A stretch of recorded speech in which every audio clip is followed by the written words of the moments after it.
So here is another page, another article from our website where we go through the responsibilities of tenants. So again, at the risk of repetition, everything I'm saying today, you can find in much more detail in different articles on our website.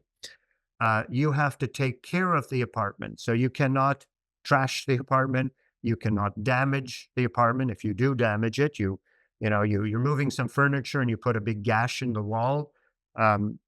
You shouldn't do that, but accidents can happen. And you would be responsible for repairing the apartment. And in particular, when you leave, again, you must restore the apartment to its original condition minus normal wear and tear. So you're not responsible for the fact that you lived there 13 years or 15 years or whatever, and the paint faded. Okay, the landlord might have put a fresh coat of paint in the whole apartment when you moved in 10 or 15 years ago, and it's faded. You're not responsible for refreshing the apartment. That's normal wear and tear. But you are responsible, to use the same example, if you move to some furniture and you put a big gash in the wall, you're responsible for repairing that. Not disturb other tenants. That's, the flip side of they shouldn't disturb you and you shouldn't disturb them. So everyone is in an apartment building. We're living in that fairly dense housing. We're not out in the country, 100 yards from our nearest neighbor. Our nearest neighbor is, just a couple of maybe inches of wall between us. We have to be prepared for what the law calls, or what the rental board cases call, normal neighborhood annoyances. You might hear sometimes, kids running upstairs, or somebody listening to music at 6 p.m. These are normal noises. What are considered not normal noises are loud noises after, say, about 11 p.m., parties that go on till all hours, people blasting music, and so on. So you shouldn't disturb and you shouldn't be disturbed. Do small repairs. This is kind of the flip side of what I said. The landlord is responsible for most repairs, very small repairs, and it's almost difficult to come up with anything beyond changing a light bulb you would be responsible for. Okay, and the tenants, well, we'll go to the next slide now. These are other obligations of the tenant. Needless to say, but we'll say it anyway, you must pay the rent. You could face eviction, that is, being ordered to leave your apartment, if you are ever more than 3 weeks behind in your rent. Some people think the law is more lenient than this. I've heard people say, can't I fall 3 months behind and then, pay the back rent? No, it's very strict. Once you are 3 weeks behind in your rent, the landlord can go to the rental board and ask that you be evicted. Even then, you'll be given some extra time because it takes a couple of weeks for the rental board to hold the hearing. And if you're able to cover the rent during that time, normally you won't be evicted. But as of 3 weeks, the landlord can request that you be evicted. Another possibility is if you are frequently late. So you're never late 3 weeks, but every month or frequently you're late 1 week, you're late 2 weeks. The landlord can ask that you be evicted, ask the rental board that you be evicted. In that case, the landlord has to show that it's causing them a problem. Now, if it's happening repeatedly, that in itself is a problem. It's an inconvenience for the landlord. They may have to go to the bank twice.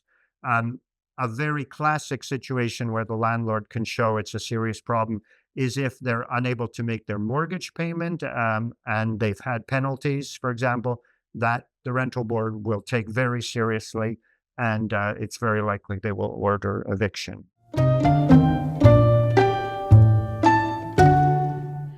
So just to go back to the question I asked kind of at the beginning about landlords' legal obligations to kind of retrofit dwellings.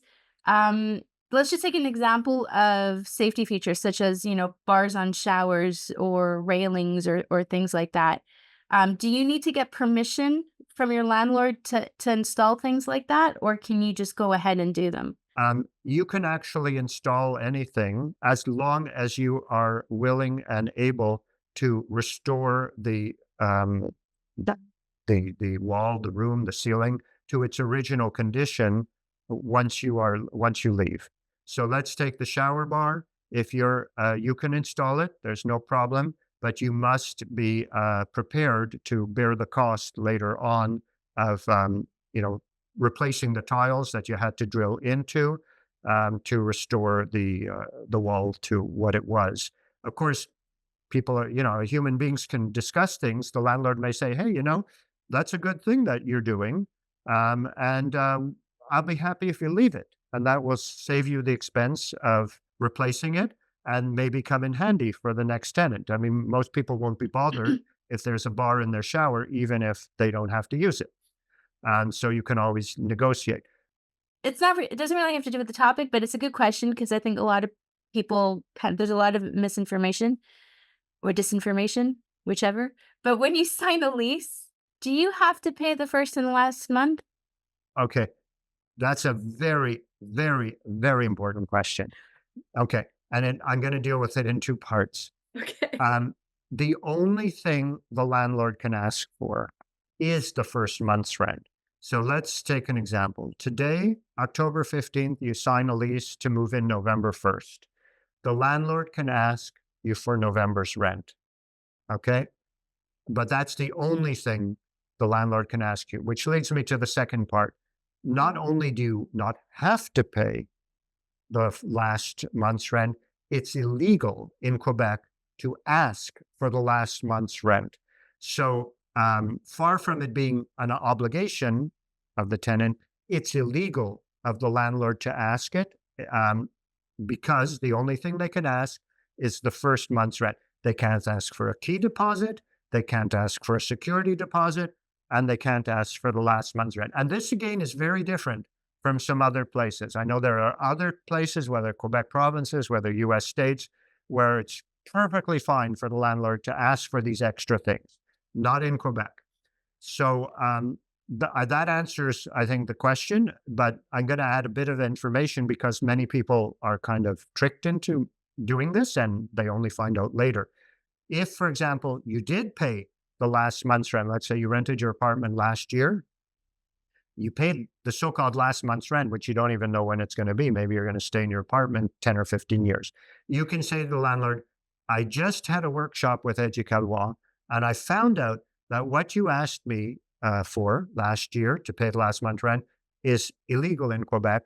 Therefore, I'm applying it to my next month's rent. So I won't be paying you my November rent because I already paid it last year. Okay, so that is one option if you're already in that situation. So what if you live in a building where there's a hoarding situation? Can the landlord evict the tenant for hoarding? Or what can you do if there is a hoarder in your building? Well, I know that the city itself will act because depending on the situation. Okay, so you're concerned that there's a situation of hoarding, which I guess poses a number of health threats, including fire. You could contact the city of Montreal, your municipality. Most of the time, most municipalities in Quebec, I think you dial 311, but you could check and unfortunately denounce this situation. What I believe the practice, at least what I've seen them do, is they send an inspector who has the right to come in because there's a possible health hazard to other people, and the inspector themselves can order that the different things, such as the apartment, be condemned, or that I'm not totally sure of all their powers, but I believe they have the right to impose a fine, like give a 30-day limit to solve the problem. Let's say, I know I've seen this in case of infestation, like rat infestation. They've given a landlord 30 days to exterminate, or else they will impose a large fine. The situations I've seen of hoarding, I'm not sure if the city has the power to come in and remove stuff. I can't say one way or the other. The situation I've seen, it was the landlord who went to the rental board for an eviction order, which allowed the landlord to empty the apartment if the tenant didn't actually comply with the order and remove the stuff themselves. So the two recourses, actually, come to think of it, which could be done in parallel, would be to contact the city for an inspection and to contact the landlord. So those would be the two things. I know the rental board can order the eviction. It would probably if the city issued an infraction, like issued a kind of ticket and order to remove the stuff within 30 days, that would be very convincing to the rental board that there is indeed a health issue here, and if it's not rectified, to order the eviction. So just to clarify, when you said urgent repairs, the tenant can do them, but then they deduct the cost from the rent. What are the steps that they have to do to prove that they paid for them, for those repairs? Okay. So, but the whole process is very important because you have to try to reach the landlord. So there's many scenarios. You could reach the landlord and tell them, and the landlord says, I'll get to it when I get to it. You could get an answering machine and then leave a detailed message, or you could get no answer. But you have to try. Once you've done that, and the landlord isn't moving, okay, so whether it's you left a message and don't get a call back right away, and the apartment's flooding, or the landlord says, you think it's a flood? I don't think it's a big deal, which would be a pretty crazy answer for a landlord since it's their property.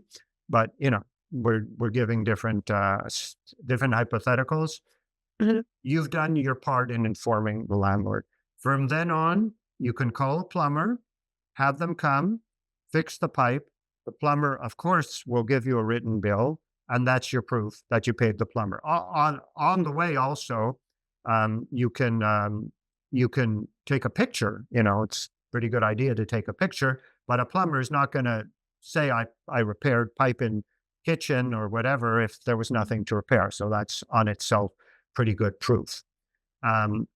If you're trying to reach the landlord, for the first part, just going back to the first part, because one of the things the landlord could say is, well, you didn't even give me a chance. I'm not going to pay because you didn't give me a chance to do the repair. And I could have found a plumber for less. Or my concierge in my other building could have done it. They could say you didn't inform them. So it's always good to have proof, and you don't have time to send a registered letter here. So if it's possible, you can have somebody standing beside you when you call the landlord. Put them on speaker so they're a witness. Put them on speaker when you leave a message on the landlord's answering service. Like whatever you can do to prove that you gave the notice. Or if there's a rental office in the building, it's a big building, there's a rental office. If it's possible, go with someone, or take a picture of the person, which it'll have the date, so it shows, look, I was in the rental office that day. So although I can't, or for that matter, since all our phones now can record, go and record yourself telling the person that the pipe is broken, and record their answer, and then you've got good proof. So whatever you can do to prove that you notified, because one of the arguments the landlord could use against you is, well, you didn't really inform me, so I didn't have a chance to do the repair myself, so I'm not paying. Okay, so keep your receipts. No, absolutely. And then send it when you pay your rent. Let's say you pay $250 to the plumber. I think that's about the minimum now for having a plumber come and do anything. You say, look, my rent is usually $750. I pay. You describe the whole thing, everything I've talked about, how you tried to inform them, and so on. What the plumber did, and here's the plumber's bill. It's $250. Therefore, I'm paying you $500.